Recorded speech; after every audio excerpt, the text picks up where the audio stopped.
आलेलो आहे Deur Belgaum Chandgad light house म्हणजेच DBC लाईट हाऊसमध्ये आपणा सर्वांचे स्वागत करत आहे. पंजाबमधील अमृतसर शहराच्या जवळ असलेल्या सोहलतट्टी या गावी श्री संत शिरोमणी सेना महाराज यांची जन्मठिकाणी भेट दिली. ठप्पई येथील सेन समाजाच्या एका कुटुंबाकडे संत सेना महाराजांच्या संबंधित 13व्या शतकातील पंजाबी भाषेतील ग्रंथसंपदा बघता आली. सेना महाराजांची वंशावळीचा ताम्रपट बघता आला.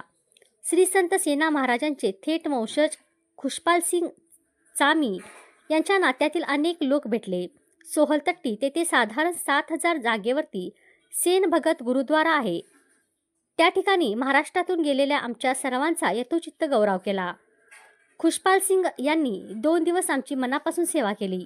मुख्तार सिंग यांनी आम्ही मुक्कामी असलेल्या ठिकाणी सकाळी बरोबर 7 वाजता घरी बनवलेलं साजूक तुपातील आलू पराठे घरच्या दुधापासून बनवलेला चहा आणला. आपल्या नात्याचा प्रत्येक कोणताही संबंध नसताना अगदी आपल्या घरीच आहोत अशी आमची व्यवस्था केली. अमृतसरमध्ये होतो तेव्हा गोल्डन टेम्पल गुरुद्वारा दर्शन घेतलं. संजय थोरात यांच्या अर्धी भाकरी या संग्रहातील कविता अस्वस्थ मनाचा आविष्कार करते.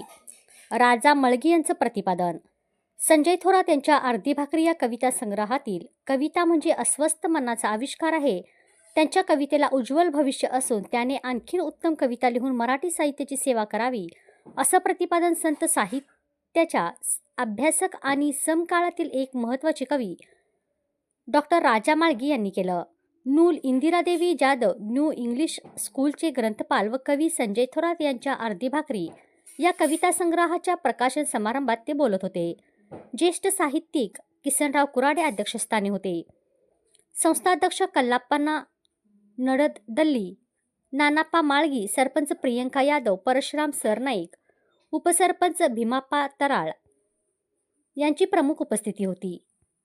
डॉक्टर माळगी पुढे म्हणाले, आजकाल कवितेमध्ये संघर्ष खूप मोठ्या प्रमाणामध्ये मांडला जात आहे. समकाळात प्रत्येक माणसाला संघर्षाला सामोरं जावं लागतं. चांगली कविता एखादा गौंडी भिंत बांधत असताना प्रत्येक वीट ओळंबा लावून ठेवतो. त्या पद्धतीनं चांगला कवी प्रत्येक शब्द कवितेमधून जबाबदारीने वापरतो. जो कवी शब्दांच्या बाबतीत विलक्षण जागरूक आहे त्याची कविता उत्तम असते. कविता ही एक जबाबदारी आहे. संजय थोरात यांची कविता समकाळात कवेत घेऊन जाणारी कविता आहे.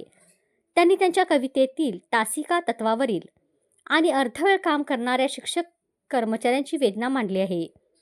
त्यांची कविता म्हणजे एक प्रकारचं वेदनेचं गीत आहे. किसनराव कुराडे यांनी संजय थोरात यांच्या कवितेच्या वाटचाली संदर्भात गौरवोद्गार काढले. कवी संजय थोरात यांनी अर्धी भाकरी काव्यसंग्रह निर्मितीचा प्रवास सांगितला. मान्यवरांच्या हस्ते काव्यसंग्रहाचं प्रकाशन झालं. कवी संजय थोरात, अतुल कोलते, एन.डी. कुराडे, रमेश चौगुले, युवराज गायकवाड यांचा सत्कार करण्यात आला.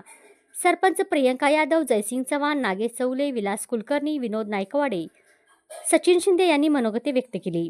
मधुरा थोरात यांनी प्रास्ताविक केलं. प्राचार्य संजय जाधव यांनी प्रास्ताविक केलं. बसवराज मगदुम यांनी सूत्रसंचालन केलं. शैलाप्पा साखरे यांनी आभार मानले. कार्यक्रमात जितेंद्र शिंदे, पापा चौगले, सुभाष निकम, कवी विलास माळी, रावसाहेब मुरगी, कुमार देसाई, अण्णागोंडा पाटील, इक्बाल काजी, तानाजी सुतार, राजेंद्र गायकवाड, धोंडीबा शिंदे, प्रकाश तेलवेकर, पांडुरंग थोरात, शंकर नंदवाडे यांच्यासह शिक्षक शिक्षकेतर कर्मचारी उपस्थित होते.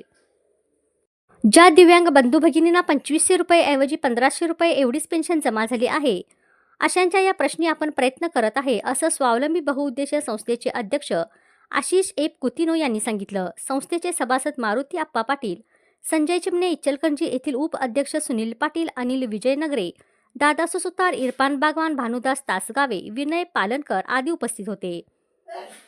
यावेळी पत्रकारांशी बोलताना अध्यक्ष आशिष कुतिनो यांनी जिल्ह्यातील ज्या दिव्यांग बंधू भगिनींना 2500 रुपये ऐवजी 1500 रुपये पेन्शन आली आहे त्यांनी संस्थेशी संपर्क साधण्याचं आवाहन करण्यात आलं.